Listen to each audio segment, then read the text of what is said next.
Hello everyone, in today's video I will be narrating stories that I found off of Reddit. If you enjoyed this video, make sure you subscribe to my channel, like this video, and comment something down below. But without further ado, let's get straight into these stories.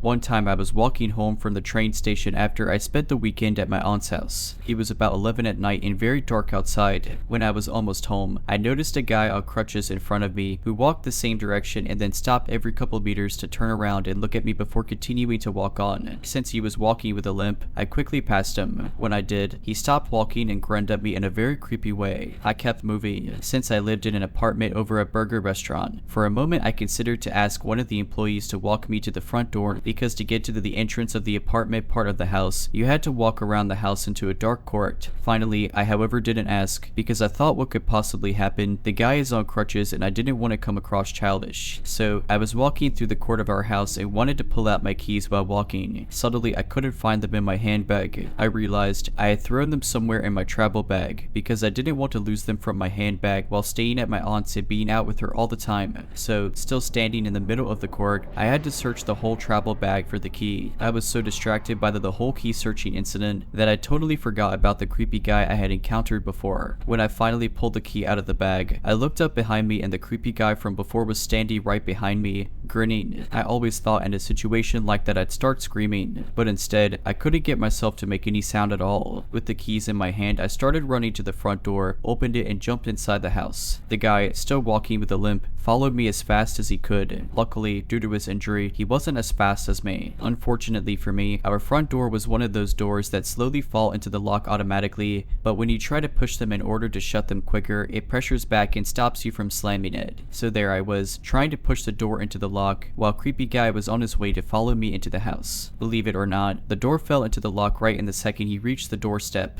Through the glass door, we just looked at each other, both breathing heavily from the race. He looked quite disappointed. I quickly ran upstairs to my apartment and locked myself in it. Later that night, I looked outside my window and I saw that same man walking up and down the road in front of the house. He stayed there for about 3 to 4 hours after the incident. I can't tell you what it was that made me not call the cops. I guess I was like, after all, nothing happened. What can they do about it? After that, I didn't feel safe in my home anymore because I knew that he knew where I lived. I only left my apartment when being picked up or dropped off and made sure to be home before it was turning dark every day for 2 weeks. Finally, I decided to go to the police and tell them about it to ask whether they could keep a special eye on the neighborhood for a bit. I went to the police station and it happened exactly what I feared. They took notes and said, "We can't really do anything about it now. You should have called before, but we'll make a note." A couple days passed and suddenly I get a call back from another police officer who asks me a lot about what happened. He then tells me that they've been looking for the guy on crutches for months already because he assaulted several girls in our town, followed them into their apartments, and even slept in front of their doors. He had been in police custody before, got out, and violated probation. He had some kind of mental illness too. The police officer told me to immediately call in case the guy showed up again. He luckily never did. It was only then that I understood the seriousness of the situation and realized that I most likely escaped an attempted assault in some sort of way by just an inch. I in a way really didn't believe myself that the whole thing had actually happened before the police guy called me back. This was 5 years ago, but I still think about it from time to time and it still gives me creeps.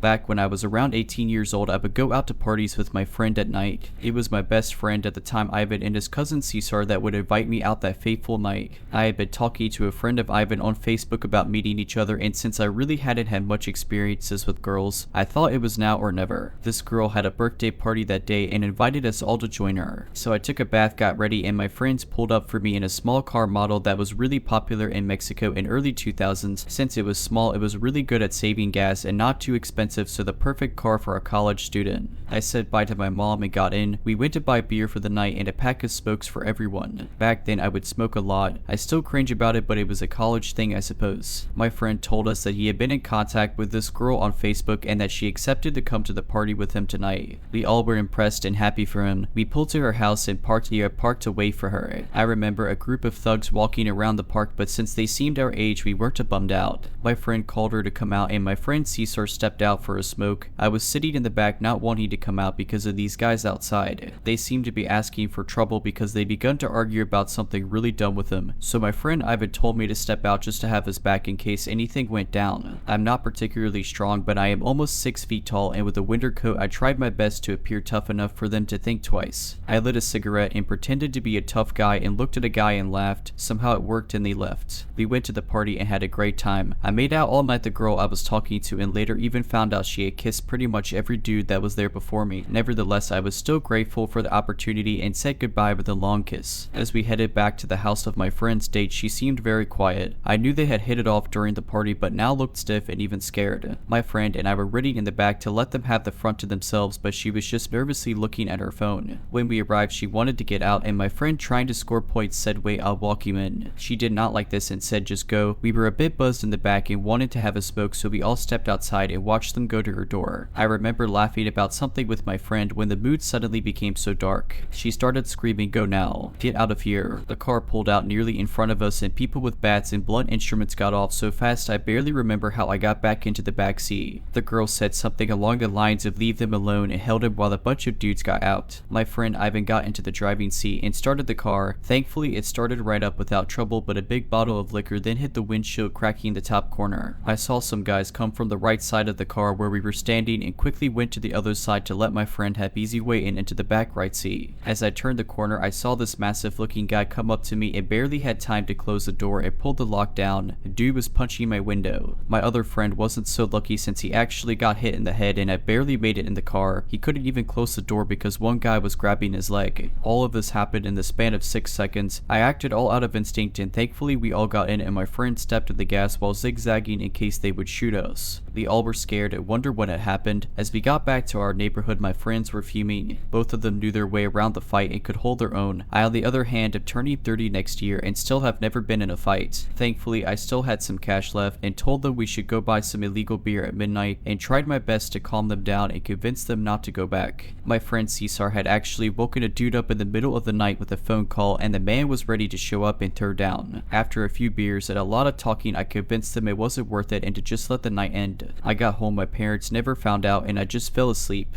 The next few days, my friend Ivan called me and told me that the girl's ex-boyfriend was actually a lead gang member, a gang known for beating up people and dropping them in water canals around the city. My heart dropped out of my chest. We had been seconds away from getting beat down and maybe killed by a bunch of thugs for just a day. If it wasn't for our quick reaction, or backing them up a bit and something outside this realm that wanted us to get away, we might not have made it. All I can say is trust your gut and your instincts. In the end, it all happens so fast it's all you have. 15 years ago, I made one of the worst decisions of my life. I began dealing for a well-known biker gang. Though I wasn't a member, but I had connections to one of their members through my mutual friend, Josh. I had a short history in dealing years before but got clean and walked the straight narrow road. I worked 3 jobs and was saving for college. However, tragedy struck when a very close relative of mine was murdered by her new husband while they were traveling in his home country. What made this even more difficult is that they had canceled their life insurance, so the cost of returning them to our country and the funeral arrangements fell on me and 2 other close relatives. Now, this isn't an excuse for what I did. I just wanted to provide some context to what was going through my head when I met with Josh and asked to set up a meeting with his relative Mike, who was a member of a well-known biker gang, so that I could get back on my feet financially. If you're asking yourself why I didn't just pursue one of the millions of other avenues for financial assistance, it's because I was young, stupid, and wanted to replace that lost feeling with something I thought would make me feel better about myself at the time. So I gathered a team of hand-picked dealers at my house and waited for Mike to come by and discuss business, and soon enough he arrives with 2 pounds of weed in front of me. My plan was to only involve myself by distributing to my runners so that I could work my regular jobs while making a passive income. A quick side note, I had known Mike for about a year at this point, which is why so much was given up front. The term front means to loan, and the term runner refers to a dealer who works for you. Things went well over the next year and a half. My team expanded, I was making a ton of money, I sold the weed to my runners by the ounce, paid a discount per the pound and was making hundreds in profit a week and thousands a month. I was happy and Mike was happy, and he only ever had to deal with me and never had to meet or address any of my runners. However, this is where the story takes a drastic turn for the worse and why you should never trust a biker gang, especially when you're not working on the inside. I had just hired a good friend of mine as a runner. She needed money, was a single mother, and wanted to sell it to her friends who came over and always needed weed. This girl ended up selling through ounces faster than anyone else, so I trusted her with more product to sell at once since I would have to come back 2 or 3 times a week. However, I was going on vacation for 3 weeks and wanted to make sure that she had access to enough while I was away, so I left her with a lot more than I usually would. When I returned, I had come to collect and everybody but her was up to date on their payments, and after excuse she came to me to inform me that her new scale was set to the wrong measurement system and that she was out a good amount. I was upset and nearly kicked her off the team, but I've known this girl for years and it wasn't anything I couldn't recover on my own. However, she came to me when I was supposed to meet up with Mike to re-up, which means collect more product, and because this took a lot longer than I thought, I was late to meet him. Now, remember when I said that you should never trust a biker unless you operate on the inside? I met up with Mike to let him know what happened, apologized for being late, and informed him that the situation had been dealt with, but Mike was furious. He tells me that, because I was late, he was late meeting his connect for the weed, and since he was late this connect would never deal with him again. He told me to meet him at Josh's house and to bring who was responsible for making me late, and if I didn't bring them, then I would be held accountable because this connect had made him $5,000 per week in profit. Yes, you read that right. This man told me that him being late wants to solve a profitable relationship with a connect that earned him $5,000 per week a week. I already knew what this meant for my runner. We were good friends, and there's no way I was going to allow a single mother to go through what I knew was coming. So I showed up to Josh's house on my own and waited for Mike. I sat on Josh's couch for what felt like hours by myself and uncertain of the extent of what was going to happen. Then Mike walks in, greets Josh, talks with his partners a bit while completely ignoring me. First 5 minutes go by, then 10 minutes go by, then Mike walks over and I remember waking up on the floor. From what I was told, Mike hit me across the head and I blacked out. He proceeded to hit me for 2 to 3 more minutes until I woke up to him still hitting me. We sat on the couch and with a handgun to my head he tells me that he is going to charge me the profit he would have made every week from his connect for the next year. For those keeping track, that's $260,000. He tells me that he's going to be generous enough to do the first payment of $5,000 within 48 hours, that the money that I just gave him for my re-up didn't count, that I needed to return the weed, and that he was giving me 24 hours for each additional $5,000 after that. He took my car, which he underpriced at $10,000. This was a newish Mercedes at the time that I was still making payments on,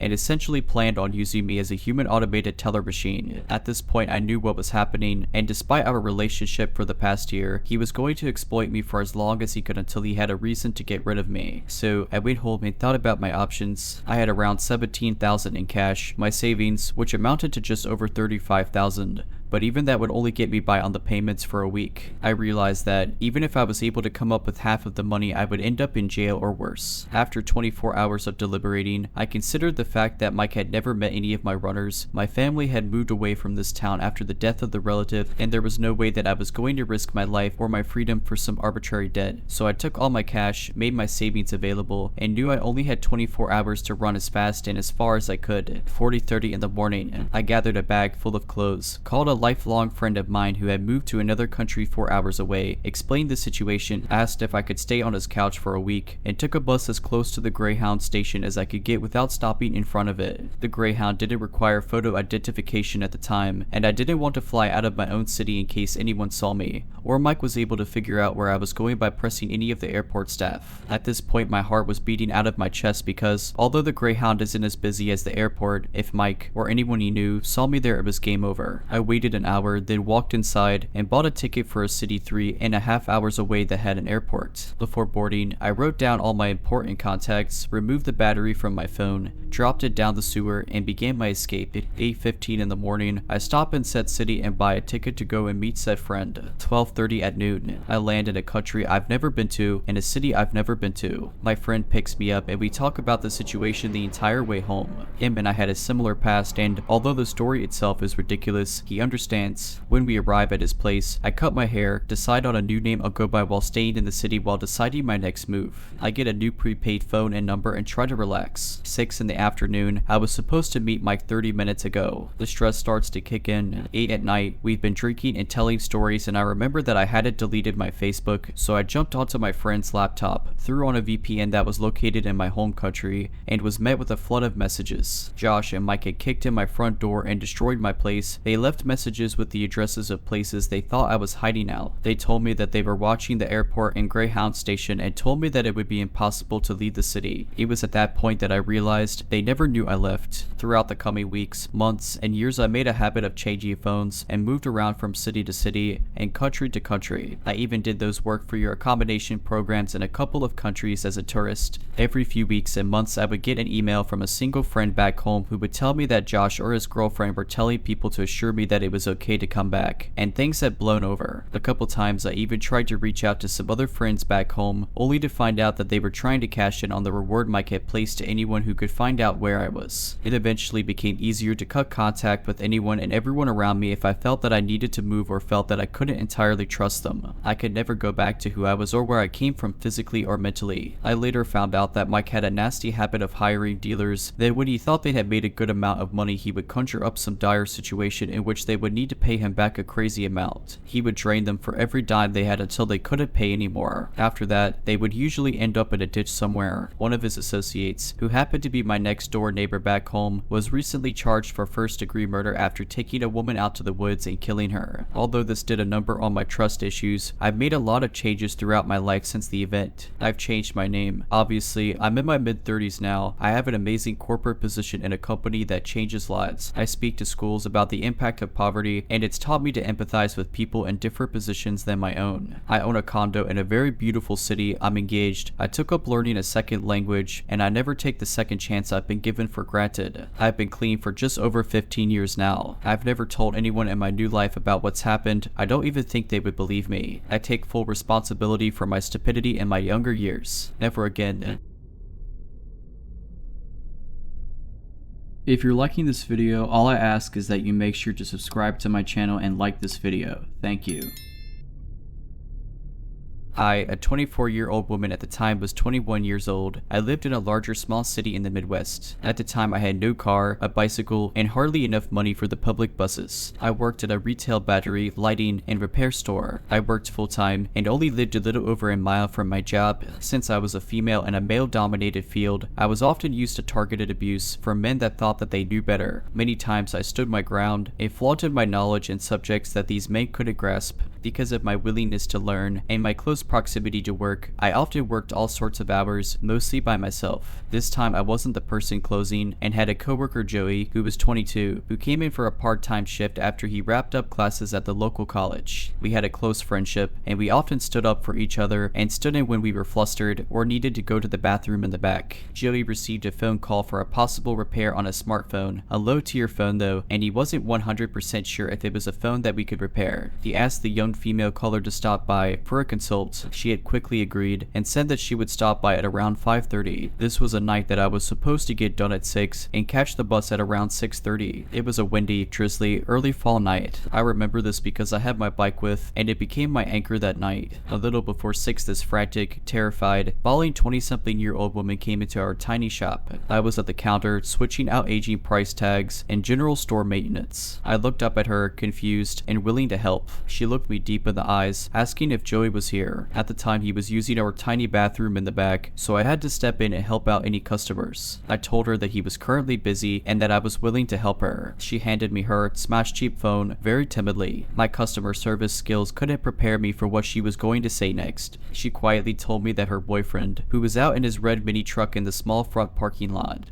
had gotten angry and smashed her phone when she tried to call her sister that afternoon. I took the backing off of the phone and tried to research the model for any possible screen repair. No results found. I tried to hand her back the destroyed phone, and she pushed it back in my hands with a pleading look. Then the honking commenced. There was this light drizzle outside, so our front glass door was covered in beaded drops and was slightly fogged over. I couldn't see who was honking out there. I told her again that I couldn't help, and for her to try our cell phone repair competitor down the road. The tears started to really flowed down her cheeks, and I was freaked out at this point. She kept throwing glances behind her, and the honky would not stop. I shook with fear and rage at this point. I, myself, was in a domestic abuse situation at the time, and knew what this girl was experiencing. I broke my locked stare at her, and tried to look in our system a second time for a replacement screen. Nothing again. I looked up from our computer, and saw a shadowy figure of a young man pacing in front of the store. I was just happy that the honking stopped, but I was increasingly shooken up. My whole body vibrated with fear, and I whispered across the counter if she needed me to call the police. She slammed her hands down on the counter and said that I couldn't do that. She begged me not to. At this point, Joey came out from the back and asked me what all of the honky was from. We had a lot of elderly, farmers, lazy, and disabled customers that would honk their horns for us to pick up heavy battery cores from their cars. He thought that it was one of those situations, but with the looks on our faces, he knew something horrifying was happening. The young guy stopped pacing outside and began banging on our front door. Joey took the girl's phone from my hands and said for me to go in the back and lock the back employee-only doors. I did what I was told and grabbed my bag, my bike, and my jacket. I looked at the clock in the back and it read 6:14. I spent 15 minutes with this girl, both of us feeling like trapped animals. Joey did bodybuilding during his free time and was a gentle knock of 14 short but stocky Asian guy. I was a short, obese, kind lady that would respond either of two ways, like a doormat or ready to stand my ground. I knew that I couldn't fight a customer and neither could Joey. Not because of physical reasons, we'd lose our jobs and had no idea what to do. The young guy threw the door open and the wind kept the door open. He had this manic, hateful look about him. A total predator he was. He was slim but muscular, early to mid-20s, and was soaked by the rain. He took the broken phone off the counter and took the girl in tow. He hurled insults at us and I gave the girl a pitted look. He slammed the door back shut and both Joey and I stood in absolute silence. He snapped out of it and ran to the front door and locked it. I told Joey to call our manager from our store landline and stood around while he did. I noticed that the guy had moved his truck to directly in front of our door. He was watching us from his truck, watching us behind the counter as we were on the phone with our manager. I had to leave to get home. The last possible bus came at 6:42 and I couldn't pedal my way home in the weather and all of the circumstances that had just occurred. The time was around 6:18 and I just needed to cross the busy highway and down the sidewalk by 1/8 of a mile to the nearest bus stop. Joey, the guy, and I played the waiting game. It was 6:23 when the jerk finally left our parking lot. I told Joey that I would leave at 6:25 so I could arrive at the stop safely. Joey opened the front door and I threw myself on top of my bike and pedaled harder than I could ever imagine. Now mind you, our store was in an industrial shopping area at the very edge of town. We worked next to a Subway shop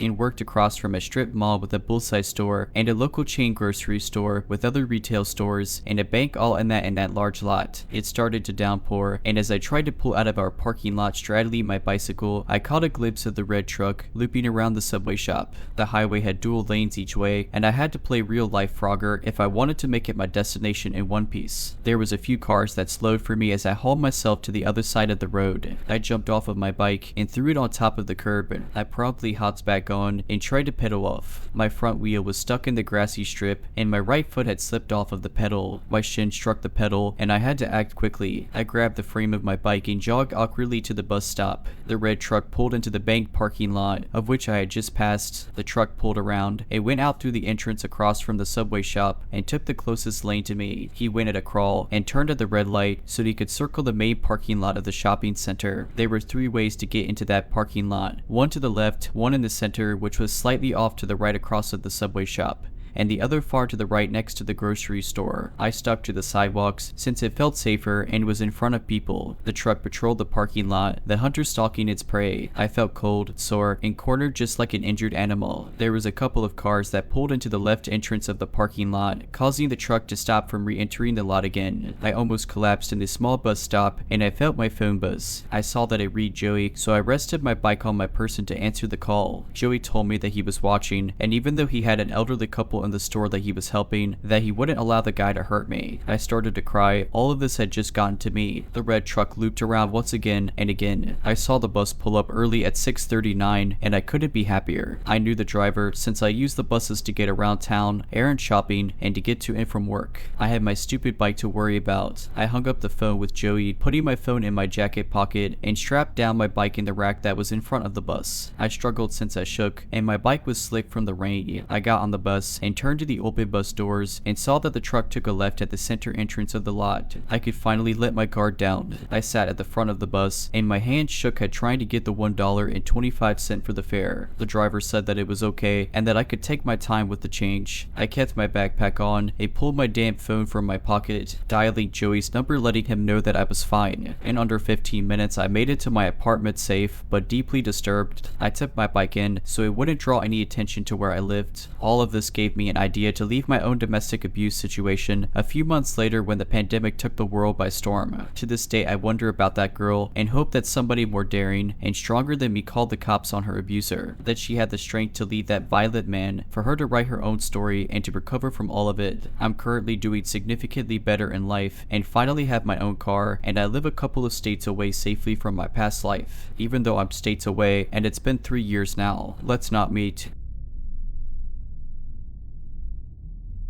Hello everyone, my name is Lisa and here I will tell you my story, which I describe as really terrifying and which unfortunately still affects my life today. You will understand why. I decided to share it with you because it took place exactly 2 years ago and because I think it can serve to awaken the prudence of some, especially in this period where the days are shortening. To put you in context, this happened on October 1st, 2020 in the midst of the pandemic. I was 17 at the time and I had just left France near Paris for a provincial town to continue my studies. As a student 4 hours by train from my parents, I obviously decided to take an apartment, but the prices were unaffordable for me, so I settled in a brand new student residence. It is in the heart of a rich residential pavilion, contrasting with my small student residence. Everything is fine. I normally go to school, but right from the beginning, the teachers tell us that unlike students in other disciplines, we will have lessons in presence and not at a distance, so we will be the only ones to animate this part of the campus. In short, the first classes are going pretty well, even though I have trouble fitting in like the others because of the masks and this nasty virus. There is also a black shadow. On Thursdays and Fridays I finish at 8 at night, which makes me return to my little house around 8:45. Time to wait for the tramway that didn't pass often during the pandemic and make the 3 stops before walking 10 minutes to the residence. As you understood, I was alone on my way to school, but in the week of September 21st to the 27th, when I went to class in the morning, I met strangely a man 3 times dressed in black, wearing a hood and whose face I could not really distinguish. Finally arrives the night of October 1st. As usual, I leave school, but unlike other days, I take the tramway. About 1 hour later, I finally made a friend with whom I discussed the time of his bus. And as usual, I wait alone, and once in the tramway I realize that just as at the stop there is nobody except the driver and me. So I decided to sit in the 4-seat squares to make myself comfortable. At the next stop, which is still in the campus area, as I turn my head before the doors automatically close, my eyes cross that of a man sitting alone in black. And in half a second, the man blocks the doors that were closing and enters. While the tramway is empty, he sits in front of me. Intimidated and understanding that the situation is suspicious, I look away. I prefer to look out the window. The more time passes, the more my instinct leads me to believe that this man may have bad intentions. In my head, I begin to develop a plan to ensure that the person does not follow me when I have to go down. Once the tram arrives at its destination, I decide to leave at the last moment, just before the tram closes. As I start walking, I hear a cry and I turn my head. I see the man who managed to get out and obviously pinched his fingers blocking the doors. The latter then begins to walk behind me. This time I am sure I am being followed. As I accelerate the pace, I hear the man do the same. I can even hear his breath coming closer. Then it came to me to pretend to be on the phone to scare him.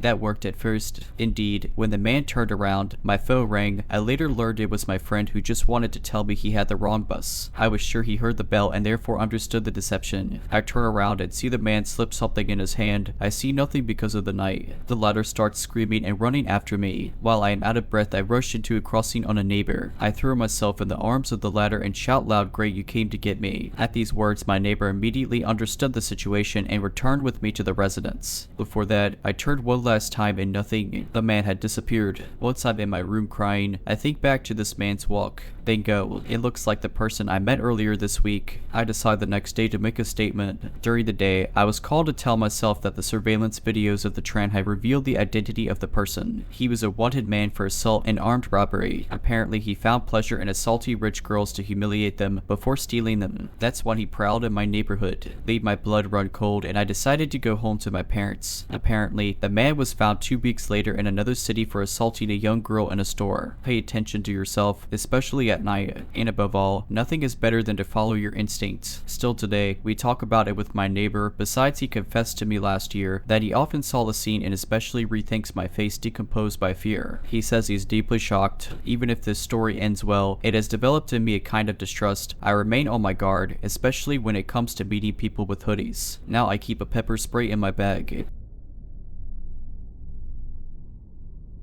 This happened when I was about 16 years old, so over 20 years ago. I have 5 younger siblings and my little sister would have been 5 years old. We lived in a bad neighborhood. In the housing projects, our neighbor was nice, but she always had sketchy looking people hanging around, especially men. One day these 2 new guys started hanging out there every day. They'd always be outside smoking or just sitting on our porch. They made me really uncomfortable. They were always staring at me and would sometimes try to get me to walk over and talk to them. Or they'd come over into our yard when my parents weren't home and talk to me, asking me if I had a boyfriend and asking me if I wanted some beer or weed. I was a goody two-shoes Mormon girl, so I was always like, no thank you, I have to go inside now. They were probably both around 30 years old or so. Then they started coming over and asking to use our phone when my parents weren't home. My parents always let the neighbors use our phone, so I never said no, but I would just pass it through the door and make them stay on the porch. They'd sometimes ask to come in or try to talk to me, but I would tell them no because my parents weren't home. Now I realize how dumb that was because they could have just pushed the door open, but I was raised to ignore red flags and be polite and sweet at all times. Anyway, we had a little dog and I always took him outside early in the morning on a leash. I was out one morning and one of the guys came outside and stood there staring at me for a few minutes and then went back in. I brought the dog inside and just a few minutes later there's a quiet knock on the door. I opened it and both guys are there and one says, "We just saw your baby sister out by the highway. You need to come get her." I panicked and ran outside with them. I started to run down our street towards the highway and one of them says, "No, we'll drive you down there. We need to hurry." I seriously took 2 steps towards their truck before I realized what I was doing. I stopped and said that I needed to go back inside and tell my parents, and the man closest to me grabbed my arm and jerked me towards the truck yelling, "We have to go now. She's going to get hit by a car." I instantly felt sick and just yelled, "Let go of me." He dropped my arm and I ran back inside my house. I ran into my parents' bedroom to wake them up and my little sister was sleeping in their bed with them. I woke everyone up because I was freaking out and my dad ran outside and the guys in their truck were gone. I never saw them at the neighbor's house again. I wish I could say that my parents called the police or something, but they just kind of shrugged it off and made excuses like maybe they saw another kid that looked like your sister. Alright, but that's it. I hope you enjoyed this video. If you did, make sure to subscribe to my channel, like this video, and comment something down below. But as always, Have a nice day.